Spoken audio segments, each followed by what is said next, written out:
समाजवादी नारीवाद और मार्क्सवादी नारीवाद महिला को एक वर्ग की तरह देखते हैं जिसका हमेशा शोषण हुआ, और यह मानते हैं कि महिला की जो स्थिति निम्न हुई है, लैंगिक भेदभाव से वो जो गुजर रही है और वो जो हाशिए पे गई है, उसका प्रमुख कारण पूंजीवादी व्यवस्था है। जब तक कि इस व्यवस्था का बहिष्कार नहीं होगा और समानता नहीं आएगी, तब तक महिला की स्थिति सुदृढ़ सशक्त नहीं हो सकती। मार्क्सवादी नारीवाद महिला स्वतंत्रता के लिए और समानता के लिए पूंजीवादी व्यवस्था का बहिष्कार करता है। साथ ही यह भी स्वीकारता है कि निजी संपत्ति, आर्थिक असमानता, आर्थिक निर्भरता और राजनीतिक भ्रम जो हैं वो महिला और पुरुष के बीच में एक अस्वस्थ सामाजिक संबंधों को पैदा करता है और वर्ग का निर्माण भी इसी से होता है। मार्क्सवादी नारीवाद उत्पादन प्रक्रिया के संबंध में यह विचार रखता है कि आफ्टर मैरिज महिलाओं की जो निर्भरता है वो पुरुषों पे बढ़ जाती है, और बहस में भी कहीं ना कहीं पुरुषों की बात उसे मान्य रखनी पड़ती है, क्योंकि वहाँ पे मेल जो है वो ब्रेड विनर है, उत्पादन का तंत्र, शक्तियाँ और प्रोडक्शन क्योंकि वह करके लाता है। और ये जो स्थिति है ये बुजुर्गों और सर्वहारा यानी कि एक को सुपीरियर और एक को इन्फीरियर बना देता है। मार्क्सवादी नारीवाद अर्थव्यवस्था तक ही महिला का अध्ययन नहीं करता, बल्कि प्रजनन कार्यों को लेकर, घरेलू कार्यों में जो असमान वितरण है महिला और पुरुष की भूमिकाओं को लेकर के, उन पर भी विश्लेषण करता है। मार्क्सवादी नारीवाद की मान्यता यह भी है कि एक महिला की स्थिति घर में श्रमिक की है। बायोलॉजिकल योग्यता के आधार पे महिला प्रजनन करती है, प्रकृति के उत्तरदायित्व को पूरा करती है, बच्चों का सामाजिकरण करती है, बुजुर्गों का ख्याल रखती है और पुरुष के जीवन संगिनी के रूप में अपने उत्तरदायित्व निभाती है। लेकिन उस पर तब भी यह दबाव रहता है कि प्रजनन में पुत्र ही प्राप्त होना चाहिए या पुत्र पैदा करने का दबाव भी उसी पर रहता है। इस तरह से घरेलू जो स्थिति है उसमें लैंगिक असमानता है।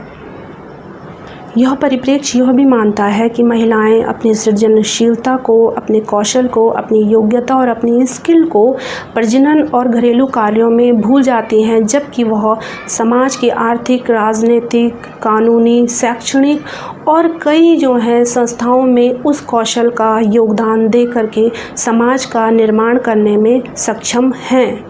समाजवादी व मार्क्सवादी इस रूप में महिलाओं को आर्थिक संसाधनों से, उत्पादन विधियों से और तमाम अन्य श्रम शक्ति से जोड़ने की बात करते हैं, ताकि महिलाएं अपनी स्किल को आर्थिक मंच दे सकें, जिससे कि वर्ग व्यवस्था समाप्त हो सके।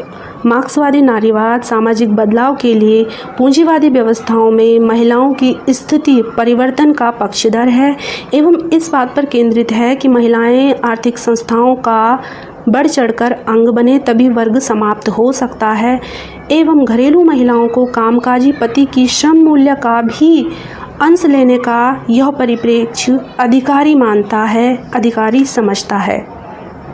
अब अगर समाजवादी और मार्क्सवादी नारीवाद की समीक्षा करें, क्रिटिसिज्म करें, तो स्पष्ट है कि पूंजीवाद को और आर्थिक कारणों को बहुत केंद्रित किया गया है, लेकिन जहां पर उत्पत्ति के साधन महिला के हाथ में हैं, क्या वहाँ पे द्वयमता का वो शिकार नहीं होती, या वहाँ पे वो हाशिए पे नहीं है, या लैंगिक भेद से वो नहीं गुजरती। तो आर्थिक साधनों पर फोकस किया गया है, केंद्रित है, लेकिन महिला को जेंडर बनाने में सामाजिक, सांस्कृतिक, मनोवैज्ञानिक और भी अन्य कारण हैं। अब बात करते हैं कि आज की जानकारी में इन दोनों ही परिप्रेक्ष्य में कौन सा परिप्रेक्ष्य व्यावहारिक तौर पे हमें अपनाना चाहिए। अब यदि एक महिला और युवती कौशल लेने के लिए या रोजगार के लिए या अन्य किसी कार्य से सामाजिक मंचों में जा रही हो या फिर पब्लिक प्लेसेस में जा रही हो और वहाँ वह भेदभाव का शिकार होती है, लैंगिक जो है अत्याचार का शिकार होती है, तो उसके सामने दो रास्ते हैं। पहला जो उसे सिखाया गया है कि चुपचाप रहो और निकल जाओ अपनी सुरक्षा के लिए, और दूसरा कि रुको और प्रतिकार करो, विरोध करो। तो ये दोनों जो रास्ते हैं वो निर्भर करता है सोच पे, विचार पे, जिस परसेप्शन या जिस पर्सपेक्ट से हम सोचते हैं, हम उन रास्तों को अपनाते हैं। और ये दोनों ही रास्ते एक उदारवाद का है और एक मार्क्सवाद का है।